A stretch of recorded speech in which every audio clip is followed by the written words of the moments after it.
എടവണ്ണ കൊയിലാണ്ടി സംസ്ഥാന പാതയിൽ കഴിഞ്ഞ 5 ദിവസത്തിനിടെ ഉണ്ടായത് 4 അപകടമാണ്.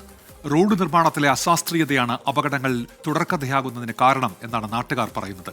മഴ പെയ്താൽ റോഡിൽ കുഴി രൂപപ്പെടും. ഈ കുഴിയിലെ വെള്ളത്തിൽ തെന്നിമാറിയാണ് ഭൂരിഭാഗം അപകടങ്ങളും ഉണ്ടാകുന്നത്. പലതവണ പരാതി നൽകിയിട്ടും ഫലമൊന്നുമില്ല എന്ന് നാട്ടുകാർ പറയുന്നു. എടവണ്ണ കൊയിലാണ്ടി സംസ്ഥാന പാതയിൽ മുക്കം എരഞ്ഞിമാവ് മുതൽ താമരശ്ശേരി വരെയാണ് അപകടങ്ങൾ ആവർത്തിക്കപ്പെടുന്നത്. ഇതുപോലുള്ള ചെറിയ മഴയിൽ വാഹനങ്ങൾ തെന്നിമാറി അപകടങ്ങൾ ഉണ്ടാകുന്നു.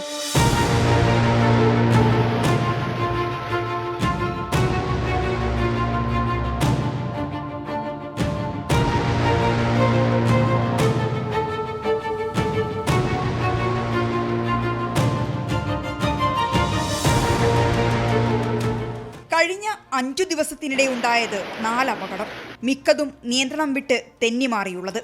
നിലമ്പൂരിൽ നിന്ന് താമരശ്ശേരിയിലേക്ക് പോകുന്ന കുടുംബം യാത്ര ചെയ്ത കാർ നിയന്ത്രണം വിട്ട് റോഡരികിലെ തോട്ടിലേക്ക് മറിഞ്ഞു. മുത്തേരിയിലും മാങ്ങാപ്പൊയിലും കാറുകൾ നിയന്ത്രണം വിട്ട് തലകീഴായി മറിഞ്ഞു.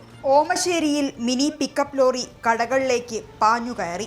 ഈ അപകടങ്ങളെല്ലാം സംസ്ഥാന പാതയുടെ നിർമ്മാണത്തിലെ അശാസ്ത്രീയത കൊണ്ടെന്നാണ് ആരോപണം. ചെറിയൊരു മഴ പെയ്യുമ്പോഴൊക്കെ ഈ റൂട്ടിൽ മൊത്തം അപകടങ്ങളാണ്. റോഡ് നിർമ്മാണത്തിൽ വന്ന അപാകതയാണ് ഇതിന് കാരണമെന്നാണ് എല്ലാവരും പറയുന്നത്. അതൊരു അന്വേഷണം എന്ന് പറയുന്നുണ്ട്, പക്ഷേ ഇതുവരെ ഒരു പരിഹാരം കണ്ടിട്ടില്ല. എരഞ്ഞിമാവ് മുതൽ താമരശ്ശേരി വരെ ചാലുപോലെ കുഴി രൂപപ്പെടുന്നു. മഴ പെയ്താൽ ഈ ചാലിലൂടെ വെള്ളമൊഴുകി വാഹനങ്ങൾ തെന്നിമാറി നിയന്ത്രണം വിടുന്നു. മഴയില്ലാത്ത സമയത്തും വാഹനങ്ങൾ അപകടത്തിൽപ്പെടുന്നുണ്ട്. ചിലയിടങ്ങളിൽ താഴ്ന്നു പോകുന്നു. പൊതുമരാമത്ത് വകുപ്പ് മന്ത്രി PA മുഹമ്മദ് റിയാസിന് നൽകിയ പരാതിയെ തുടർന്ന് വിജിലൻസ് ക്വാളിറ്റി കൺട്രോൾ ജില്ലാ മേധാവി താമരശ്ശേരി മുതൽ മുക്കം വരെയുള്ള ഭാഗത്ത് പരിശോധന നടത്തിയിരുന്നു. റോഡ് താഴ്ന്നു പോകുന്നു എന്ന പരാതിയിൽ മനുഷ്യാവകാശ കമ്മീഷനും കേസെടുത്തിട്ടുണ്ട്. അടിക്കടി ഉണ്ടാകുന്ന ഇത്തരം അപകടങ്ങളിൽ യാത്രക്കാരും പ്രദേശവാസികളും ആശങ്കയിലാണ്. നിലവിൽ വിജിലൻസ് അന്വേഷണം പുരോഗമിക്കുന്നുണ്ട്. ഈ അന്വേഷണം പൂർത്തിയാകുന്നതുവരെ കാത്തുനിൽക്കാതെ അതിനു മുൻപ് തന്നെ പ്രശ്നപരിഹാരത്തിന് നടപടി വേണമെന്നാണ് ആവശ്യം. മിഥില ബാലൻ, 24 കോഴിക്കോട്. പൊതുജനം കഴുതയല്ല സാർ.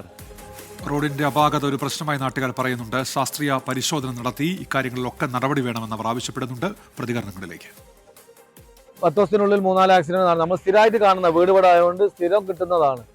അപ്പോൾ റോഡിന്റെ എന്തെങ്കിലും ഒരു സൈഡ് കട്ടിങ് ആയിട്ടാണ് റോഡ് കിടക്കുന്നത്, താന്നിട്ടാണ് കിടക്കുന്നത്. അതുകൊണ്ടാണ് സംഭവം. നല്ല സന്തോഷത്തിലായിരുന്നു. പുതിയ റോഡൊക്കെ നല്ല പണിയൊക്കെ കഴിഞ്ഞ് വളരെ മനോഹരമായ റോഡ് ഒക്കെ അങ്ങനെയൊക്കെ കരുതിയിരുന്നു. പക്ഷേ ഞാനൊക്കെ സ്ഥിരമായിട്ട് 2 വീലർ യാത്ര ചെയ്യുന്ന ആളാണ്. മെല്ലെ പോയാലും കൺട്രോൾ കിട്ടാത്തൊരവസ്ഥയാണ്. ഫാമിലിയൊക്കെ ആയിട്ട് പോവുകയാണെങ്കിൽ പലപ്പോഴായിട്ട് നിർത്തി നോക്കേണ്ട അവസ്ഥ വന്നിട്ടുണ്ട്. ഈ റോഡിന്റെ അവസ്ഥ അധികൃതർ എന്തായാലും ഇതിനൊരു ശാശ്വത പരിഹാരം കാണുമെന്ന് പറഞ്ഞിട്ടുണ്ട്. ഇതുവരെ അതിന് നടപടി വന്നിട്ടില്ല. എന്തൊരു നല്ല രീതിയിൽ ഈ നടപടി എടുക്കണം. എന്താ വെച്ചാൽ ഈ റോഡിന്റെ ഇടത് സൈഡ് ഫുള്ളായിട്ട് ചാലാണ്. ആ ചാലിൽ കുടുങ്ങിയിട്ട് ബൈക്കുകാരനെ കുളഞ്ഞു കളിച്ചിട്ട് ഒരു പറയുന്നുണ്ട് പഞ്ചറാണ് വെച്ച് നിർത്തും. അങ്ങനെയാണ് ഞങ്ങളോട് ചോദിക്കുമ്പോഴാണ് ഞങ്ങളാണ് പറയുന്നത് ഇതിനെ പറ്റി എന്താണ് സംഭവം എന്നുള്ളത്. പിന്നെ മഴക്കാലത്ത് ഈ ചാല് ശരിക്കും അറിയാൻ കഴിയും. വെള്ളം ഇങ്ങനെ ഈ ചാലിലൂടെ ഇങ്ങനെ ഒഴുകി പോകുന്നത് ശരിക്കും കാണാൻ പറ്റുന്നുണ്ട്. ഞാൻ സ്ഥിരമായിട്ട് അരീക്കോട് പോകുന്ന ആളാണ്. ഒരു 10-20 വർഷത്തോളമായിട്ട് അരീക്കോട് പോകുന്നതാണ്.